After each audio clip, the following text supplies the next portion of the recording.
Are you ready to learn printed circuit board design? I've been designing PCBs for 30 years, and I'm going to share my secrets with you. I'm Steph Chavez. I'm with Siemens, and I'm a Senior Product Marketing Manager.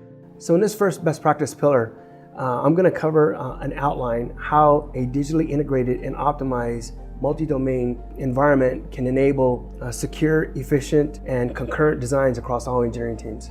So within a digitally integrated and optimized multi-domain environment, all engineering teams, including IC packaging, FPGA, and PCB design within electronics, as well as mechanical and software, can optimize the cost associated with a project, accelerate design time, manage data integrity, and it can improve the quality of their designs. Breaking down the barriers between engineering teams and the disciplines, it enables concurrent design seamlessly within the electronics system into the overall product design flow. So that way, companies can get to market quicker with better product, and in turn, it drives increased productivity, it accelerates multidiscipline collaboration, and it improves visibility across multidisciplines and the teams, as well as it supports early visibility on control of cost, resources, and schedules, and definitely managing risks. So when we think about the best practice pillars, the first one I want to start off with is the electronic mechanical co-design. I can tell you from experience, if 3 decades of struggling of the handoff between electrical and mechanical, that is error prone in the legacy way of the way we've done things. The challenge that we typically meet is that the data is usually incomplete, or it has errors when you're handing off. And when we think about how we used to hand off, DXF files was one way, manual emails or a PDF drawing, or even worse, a handwritten drawing on a napkin. And those are the typical challenges that we're up against. Now when we talk about roadblocks that you may run into, and one of the biggest roadblocks is organizational resistance to change, and that's an indirect roadblock, but it is a big one, the resistance to change. Now we talk about siloed teams and siloed tools that just don't integrate well. Then you have unfamiliar formats in the data that you're handing off. And when we talk about best practices, the format that's the latest and greatest right now is the IDX format for the MCAD-ECAD collaboration. We should look for methodologies that enables context-based integral collaboration between the domains and the disciplines. Now, the value you're going to get from that is that you have streamlined, integrated collaboration that minimizes the risk of errors during the data exchange. Now let's take a look at an example of what I'm talking about. An example of where digital integration is important is between electronic and mechanical domains. The handoff between MCAD and ECAD is critical, and it's vital that all the information that comes over from mechanical to electrical is accurate and correct. When we look at an optimized flow, the MCAD designer might start collaboration after adding data pertinent to the electronic designer to a design, such as board outline and critical component placement like connectors. Other critical features could be mounting holes, tooling holes, keep out zones and keep in zones, and any type of zones that may have specific height ceiling requirements. This information then needs to be passed to the electronic designer so that way it can be considered during the development of the PCB. As part of the process, certain items can be set to be owned by the mechanical designer, which means that these items can only be edited by the mechanical tool.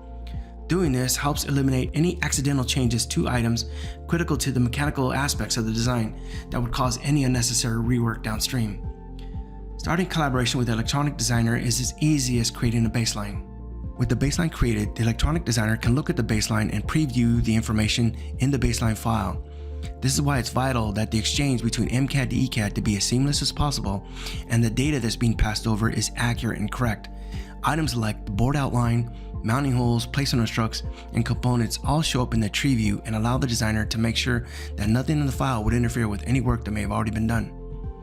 Once the baseline is applied to the project, an assembly file can also be imported, which contains the mechanical models and NX assembly.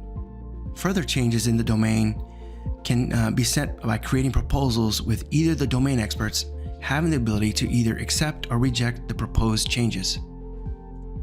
So another best practice to talk about is the design in manufacturing.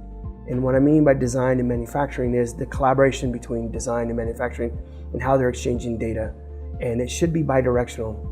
And in the past, what we've seen is the problems that we've seen and the challenges is that the data that we're addressing or the data that we're handing to manufacturing, it doesn't address producibility or manufacturability. And as we throw stuff over the fence, and I don't mean that literally, I just mean that the fact that you're handing poor quality data that it's not optimized, and you end up running into problems, which then leads to work stoppages because you have technical queries coming back at you to say we have an issue. And when we talk about roadblocks that feed into this is the competitive pressure from a fab shop or the manufacturing to accept the data and make internal changes on their end to tweak it just enough that way they can get it to move forward in their design with the fabrication. And they don't provide what they tweaked or what they adjusted back to engineering so that they will optimize and continuously improve as they produce their data. Instead, they're producing the same stuff, the same quality of stuff over and over, and this is what we're doing today in general. Now, when we talk about best practices, how we do this, or what we should be doing, is we should optimize the integration between design and manufacturing. How do we do this? We enable lessons learned from manufacturing, and we make sure that's fed back, or we're getting that feedback, that bidirectional loop, or that data exchange that influences the design, that enables that feedback loop. And by doing this, we utilize intelligent data formats, ODB++ and 2581. These type of data formats enable intelligent communication from engineering to manufacturing. When we talk about what are we going to gain from it and the value, we have an optimized integrated collaboration that minimizes errors during the data exchange, and it provides a continuous feedback loop of lessons learned. Now, let's look at an example of the design and manufacturing collaboration that we have. The PCB stackup is the foundation to your PCB design, so it's important that you get it right. Detailed stackup planning early in the initial design process allows you to optimize your stackup by allowing users to perform pre-layout signal integrity simulations based on the actual materials your fabricators will use. This is why it's important that you get with your fabricator early on in the process. This allows for calculating single-ended and differential impedance, as well as insertion loss for microstrip signals, including the ability to add the effects of solder mask and hatch plane. After identifying the materials to be used in the design, you can use this information and start building the stackup using a wizard, which will walk you through the construction of the new stackup. Once complete, the stackup information can be exported and sent to the fabricator. There you can confirm to make sure that everything is exactly how you need and everything is built the way you want. A digital thread between design and manufacturing increases the potential for downstream success regarding the overall process. It enables teams to minimize the respins that often happen between design and manufacturing. Streamlining the transition to manufacturing requires sharing a complete understanding of the product and enabling early downstream access to the data. Running a manufacturability analysis before sending to your manufacturer allows users to catch issues before sending their design to their manufacturer, minimizing respins and eliminating the possibility of undesired changes made to the design by manufacturing. Potential manufacturing issues are easily identified and can be viewed within the tool. A report can also be exported for use in identifying problem areas that need to be addressed in the next revision of the data. Another best practice of this pillar is library and data management. And what I mean by that is that how are you controlling your data, whether it's your library data or your actual IP. Now, I can tell you from experience after 30 years that companies are all over the spectrum. No one's consistent in how they do this. Now, that doesn't mean that they're not doing best practices, because everyone has their own way of what they call success, but there's ways to be better. And when we think about the typical problems you run into, is you would run into ineffective ways of how teams are collaborating or how you're sharing data or lack of sharing data. A lot of the roadblocks that we run into is that we have product, organizational, and process complexities, or you have too much overhead to maintain. That's always a big excuse. Or a lot of times you just don't have the experience on how to do that, or you don't have a specialist who knows how to do that within your company.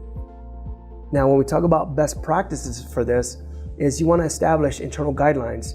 That way you have an internal set of guidelines and rules on how you're going to do things, So that way you're consistent from project to project to project. And it also gives you a way to look back to see how you can optimize and be better. You establish your industry standards and how you're absorbing them or how you're utilizing them. Because when we talk about different companies, or even nowadays in the global world, you may not speak the same language, but the common language is industry standards. Another way of doing this is your organization and control of your library and your data. You don't have it on a local server or someone's local desktop. Instead, you have it in a PLM system that'll help you optimize for revision control and where used, and it gives everyone better visibility of what's going on. So when we talk about what kind of value you're going to get from this, you'll get better control over your libraries. You'll get better use of best parts and best approved circuitry. You utilize hardware IP modules, you can control them better and implement them better. You have instant status, work in progress, and it also removes potential for errors and allows for visibility of where used and other type of information that you may need to know during the work in progress. So now let's take a look at an example of library and data management. Library and data management throughout the design process is essential to maintaining a digital thread throughout the lifecycle of a product. I've heard of and witnessed firsthand how poor library and data management can be extremely costly, lead to schedule runs, and in a few instances where it became catastrophic. So believe me when I say library and data management is extremely important. Once development is begun, data management is essential for maintaining design information such as design revisions and enabling team collaboration no matter where team members are located. With today's design and manufacturing team members globally located, access to data and the integrity of the data is very important. The building blocks of any design are contained in the library used to create it. Having a tightly integrated and optimized library environment enables designers to keep track of everything, from 3D models to component data sheets, as well as suitable alternates. It speeds up part identification, selection, usage, and makes it quick and easy to search and instantiate a component into a design. Once a design has reached a milestone, it is time to release the design to a PLM system like Teamcenter. This could be done to simply send the bill of materials to a PLM system for analysis, or it can be full release that contains all of the manufacturing outputs. Thanks for tuning in, and I hope you continue to follow along. Next time, we'll cover PCB best practices that enable engineering productivity and efficiency.